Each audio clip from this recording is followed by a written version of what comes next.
আপনি কি কখনো চিন্তা করে দেখেছেন খাবারে পিঁপড়া আসে কেন? অথবা মিষ্টি জাতীয় খাবার পিঁপড়া বেশি পছন্দ করে কেন? যদি জানতে চান, চলুন আলোচনা করি। বিসমিল্লাহির রহমানির রহিম। সম্মানিত দর্শক শ্রোতা, আসসালামু আলাইকুম। আপনাদের সবাইকে আন্তরিক শুভেচ্ছা জানাচ্ছি জানা বিষয় চ্যানেলের পক্ষ থেকে। বরাবরের মতো আজ আমি আপনাদের সম্মুখে হাজির হয়েছি একটু অজানা এবং কৌতূহল বিষয় নিয়ে। আজকে আমরা আলোচনা করব খাবারে পিঁপড়া আসে কেন। যদি আপনি জানতে চান, বুঝতে চান, তাহলে ভিডিওটি না টেনে শেষ পর্যন্ত দেখুন। চলুন তাহলে মূল আলোচনায়। পিঁপড়া আছে পুরুখর গন্ধ অথবা স্বাদ নেওয়ার শক্তি। অতি সূক্ষ্ম গন্ধ অথবা ঘ্রাণ সে অনেক দূর থেকে পেয়ে থাকে। আর এইটা পায় মূলত পিঁপড়ার মাথায় একটা এন্টেনা আছে। ওই এন্টেনার মাধ্যমে সে অনেক দূরের যে গন্ধ অথবা স্বাদ সেটা পেয়ে থাকে। আর পিঁপড়ারা মূলত দলবদ্ধভাবে বসবাস করে। একটি পিঁপড়া যদি কোনো খাবারের সন্ধান পায়, তাহলে অন্য পিঁপড়ারাও ওই পিঁপড়ার পথ অবলম্বন করে সে খাবারের দিকে যায় এবং খাবারের উপর হামলা চালায়। এখন একটি পিঁপড়া যখন খাবারের সন্ধান পায়, অন্য পিঁপড়ারাও ওই পিঁপড়ার পথ অবলম্বন করে সেই খাবারের দিকে যায়, তাহলে ওখানে এমন কি পদ্ধতি তারা ব্যবহার করে যেটার কারণে তারা পথ অবলম্বন করে সামনের দিকে যায়।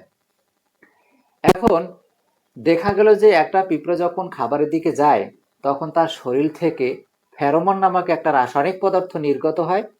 ওই ফেরোমন নামক রাসায়নিক পদার্থের অনুসরণ করেই অন্য পিঁপড়ারা সেখানে যায়। গবেষণায় দেখা গেছে যে একটি পিঁপড়া তার যে ওজন আছে ওই ওজনের 20 গুণ ওজন সে বহন করতে পারে। আর এটা আমরা স্বাভাবিকভাবে দেখে থাকি যে একটা পিঁপড়া যখন খাবার খায়, হ্যাঁ, তখন তার টেনে নিয়ে যাওয়ার একটা আমরা দেখি যে সে টেনে নিয়ে যাচ্ছে, অথচ তার সাথে অনেক বড় সে টেনে নিয়ে যাচ্ছে তার ক্ষমতা বলে। এটা আমরা দেখে থাকি, সবাই দেখে থাকি। আর এটা দেখেনি এমন কোনো লোক নাই। পিঁপড়ে কি করে খাবার খায় এবং মুখে করে ওই খাবার বাসায় নিয়ে যায়। এখন মিষ্টি জাতীয় খাবারের উপরে বেশি আসে কেন? সব খাবারই আসে, কিন্তু মিষ্টি জাতীয় খাবার উপর বেশি আসে এই কারণে মিষ্টি জাতীয় খাবার তারা বেশি পছন্দ করে। আর এই মিষ্টি জাতীয় খাবার যদি তারা খায়, তাহলে তাদের শরীরে শক্তিটা একটু বাড়ে। এই শক্তি বাড়ার কারণে তারা এই মিষ্টি জাতীয় খাবার খেয়ে থাকে। এখন তারা কি করে? দলবদ্ধভাবে বসবাস করে। এখন আপনি যদি কোনো কারণে একটা পিঁপড়া মারেন বা অনেকগুলো পিঁপড়ে আপনি মেরে ফেললেন, কিন্তু ওখানে আপনার আরো লস, অনেক লাভ নাই। ওখানে লাভ নেই। কেন লাভ নেই? কারণ অনেকগুলো পিঁপড়া মারবেন, সব পিঁপড়ার শরীর থেকে ফেরোমন নামক রাসায়নিক পদার্থ নির্গত হবে, তাহলে তো ওখানে আরো পিঁপড়া আসবে। তাহলে আপনি এই কাজটা করবেন না। যদি আপনি পিঁপড়াকে তাড়াতে চান, তাহলে অনেকগুলো পদ্ধতি আছে। যেমন লেবুর রস আছে, লবণ আছে, ভিনেগার আছে, তেজপাতা আছে, দারুচিনি আছে।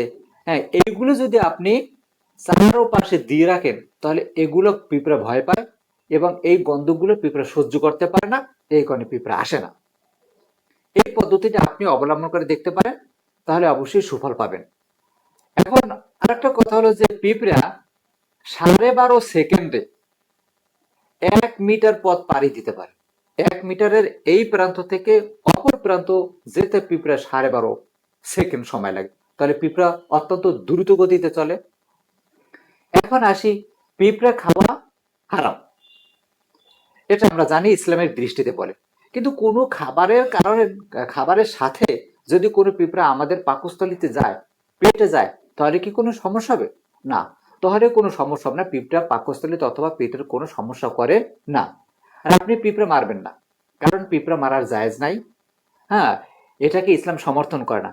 তবে আছে, যদি কোনো পিঁপড়া কষ্ট দেয় অথবা যদি কোনো পিঁপড়ার কারণে আপনার মারাত্মক ক্ষতি হয়, হ্যাঁ, তাহলে আপনি ওই পিঁপড়াকে মারতে পারবেন। এটা বৈধ এবং এটা জায়েজ আছে। যেমন লাল রকমের একটা পিঁপড়া আছে, যে পিঁপড়াগুলো কিন্তু আপনাকে কামড়ালে আপনার শরীর বিষাক্ত হয়ে যায়, কিন্তু ওই পিঁপড়া থেকে আপনি দূরে থাকার চেষ্টা করবেন এবং ওই পিঁপড়াকে মারারও জায়েজ আছে। এটা ইসলামের দৃষ্টিতে বলে। এই ছিল পিঁপড়া নিয়ে আলোচনা, যে পিঁপড়া খাবারে আসে কেন এবং বিশেষ করে মিষ্টি জাতীয় খাবার আসে কেন। ভিডিওটি ভালো লাগলে লাইক দিবেন, কমেন্ট করবেন। আপনাদের সকলের কমেন্টের উত্তর দেওয়ার চেষ্টা করবো আমি, ইনশাল্লাহ। তবে সবসময় আমি একটা বিনীত অনুরোধ করি, নেগেটিভ ও অশালীন মন্তব্য কেউ করবেন না। জানা বিষয় চ্যানেলের সাথেই থাকুন, কারণ জানা বিষয় চ্যানেল সবসময় অজানা কি জানিয়ে থাকে। জানা বিষয় চ্যানেলে সবসময় তথ্যভিত্তিক, যুক্তিভিত্তিক, বিজ্ঞানগত, সম্মানজনক আলোচনা করে থাকে। এক্ষেত্রে আপনাদের সহযোগিতা আমার একমাত্র কাম্য। সকলের সুস্বাস্থ্য কামনা করে এবার মতো বিদায় নিচ্ছি। আল্লাহ হাফেজ। দেখা হবে পরবর্তী কোনো ভিডিওতে। ততক্ষণ পর্যন্ত সঙ্গেই থাকো।